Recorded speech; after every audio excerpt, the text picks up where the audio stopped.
मैं डॉक्टर उर्मिला मीणा, सह आचार्य संस्कृत, महारानी श्री जय स्नातकोत्तर महाविद्यालय भरतपुर, राजस्थान।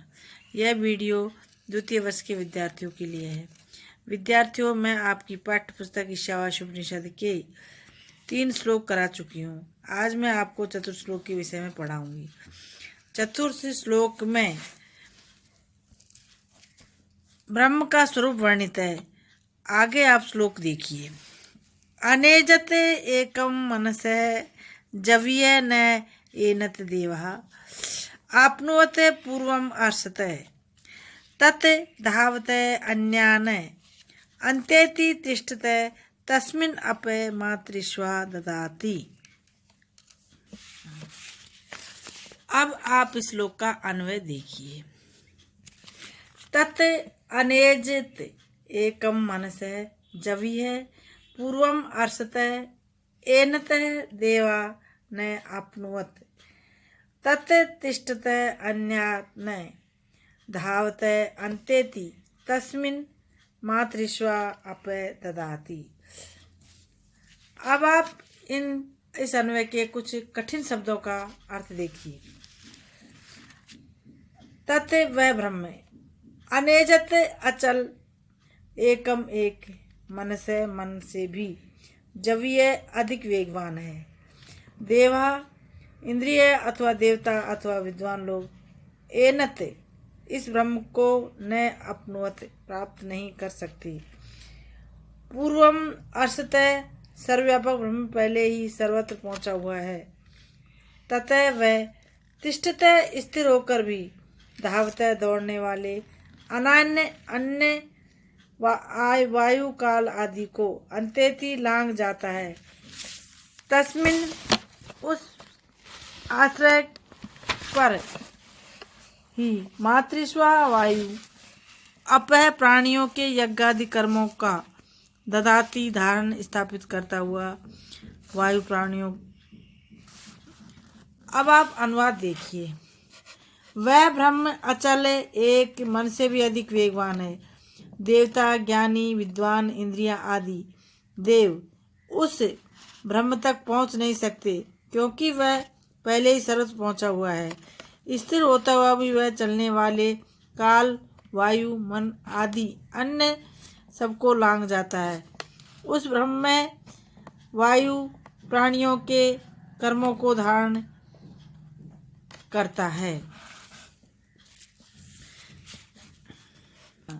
अब आप इस श्लोक की व्याख्या देखिए। मंत्र में ईश्वर का स्वरूप बताया गया है।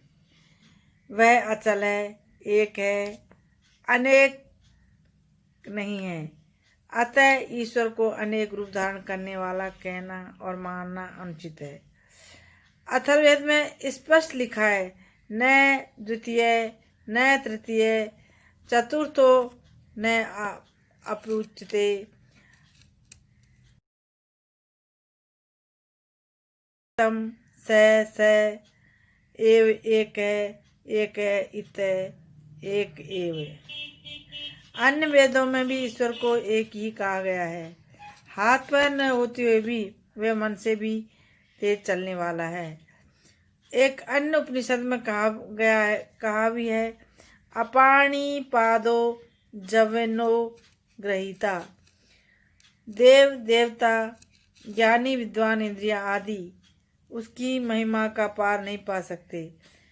ससीम प्राणी असीम परमात्मा की महिमा को समझ भी कैसे सकते हैं।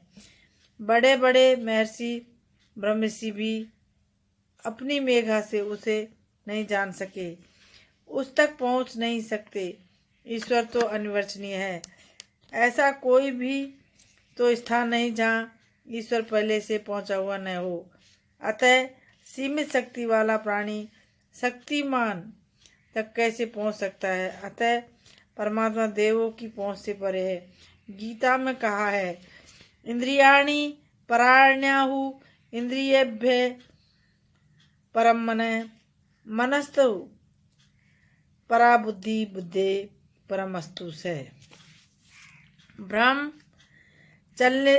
चलते हुए भी चलता नहीं है, ठहरा हुआ है तो भी वायु, काल आदि अन्य चलने वालों को निरंतर पार कर जाता है, अर्थात ब्रह्म की गति के सामने वायु आदि की गति नगण्य है।